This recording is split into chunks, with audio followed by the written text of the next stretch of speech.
মাঝে নামাজের মৌলিক বড় বড় কোনো পার্থক্য নাই। তাদের নামাজের রুকু একটা, পুরুষদের নামাজের রুকু কয়টা, নারীদের নামাজের সেজদা কয়টা, পুরুষের কয়টা, তাদের কিয়াম, তাদের কুউদ, তাদের কেরাত, তাদের আত্তাহিয়াতু অন্যরকম নাকি? আমাদের সাথে সব মিলে। তো পার্থক্য কই? শুধু বসার সময় একটু, হাত বাঁধার সময় একটু, রুকু দেওয়ার সময় ওরা একটু মাথা কম ঝুঁকায়, আমরা বেশি ঝুঁকাই। এই সামান্য সামান্য এত ছোট্টখাট্ট বিষয় নিয়ে ঝগড়া না করলে চলে না? বড় বড় কোনো পার্থক্য আছে নাকি? হেরাও রুকু দেয় কয়টা, কয়টা কত কথা বলে না কয়টা? তো রুকু দেওয়ার সময় আমরা একটু বেশি ঝুঁকি, তারা একটু কি, একটু একটু।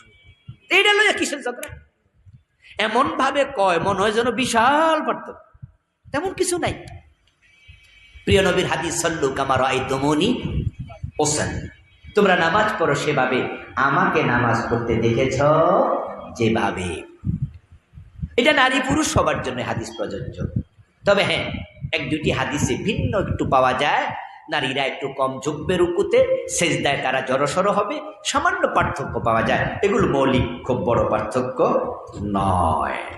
দিন বিজয়ী হয়ে গেছে, এখন সে রাসূলের পথ ধরে বাংলাদেশেও কোরআন বিজয় করার জন্য আমাদের একমত হওয়া দরকার আছে না? না। কিন্তু পরিতা 90% মুসলমানের দেশে কোরআন আজকে পরাজিত। এর কারণ আমরা আলেমরাও তো এখনো কোরআন বিজয়ের ব্যাপারে একমত হতে পারি নাই। দেখবেন আপনি কত হুজুর, কত আলেম, কত বক্তাই দেশে আছে। এই যে আমি আজকে ডাইরেক্ট কোরআন বিজয়ের ওয়াজ করতেছি, এরকম ওয়াজ কি সব পীর সাহেব করে, সব বক্তা করে? তো কোরআন কি আমার একার কিতাব? রাসূলের জীবনের লক্ষ্য কোরআনের বিজয়। সূরা 3 সূরাতে আল্লাহ বলছে, 3 আয়াতে। এই আয়াত কি হুজুররা পড়ে নাই, ওই পীর সাহেবরা পড়ে নাই? তো তারা কেন বলে না সবাই? এর মানে দিন বিজয়ের ব্যাপারে তারাও এখন একমত হতে কেমনে একমত হবে? এই কাজ তো বড় কঠিন কাজ। আপনি নামাজের ওয়াজ করবেন, রোজার ওয়াজ করবেন, মামলা খাবেন না, আপনারে কেউ ধরবে না, মারবে না, আপনার ওয়াজ 144 জারি হবে না। আর কোরআন বিজয়ের কথা বলতে শুরু করেন, ইমামতি থাকবে না, চাকরিও থাকে না, বাড়িতে ঘুমাতে পারবেন না, ডজন মামলার আসামি হয়ে রাস্তা ফিরে ঘুরাবেন, আপনি ফেরারি আসামি হয়ে যাবেন। আমার নবী মুহাম্মদ সাল্লাল্লাহু আলাইহি ওয়াসাল্লাম যদি দিন বিজয়ের কথা না বলতেন, তাহলে হিজরত করার প্রয়োজন ছিল না।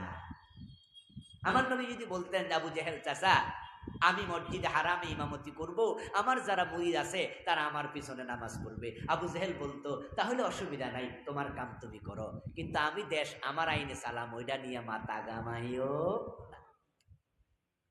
ফেরাউনকে নবী মুসা যদি বলতেন যে চাচা আপনি আপনার আইনে দেশ চালান, আমি অন্য আমল করছে, আবার জিহাদ মানে ইকামতে দ্বীনের কাজও রাসূল করেছেন। তো রাসূল যদি আপনার আদর্শ হয়, পুরা জীবনেই আদর্শ মানতে হবে।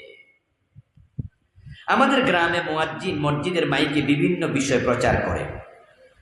ইউনিয়ন পরিষদের ক্লিনিক কার্যক্রম প্রচার হয়, হারানো বিজ্ঞপ্তি হয়, নামাজের আগে পরে গজল হয়, কোরআনের আয়াত পাঠ হয়, কারো কথার তোয়াক্কা করে না।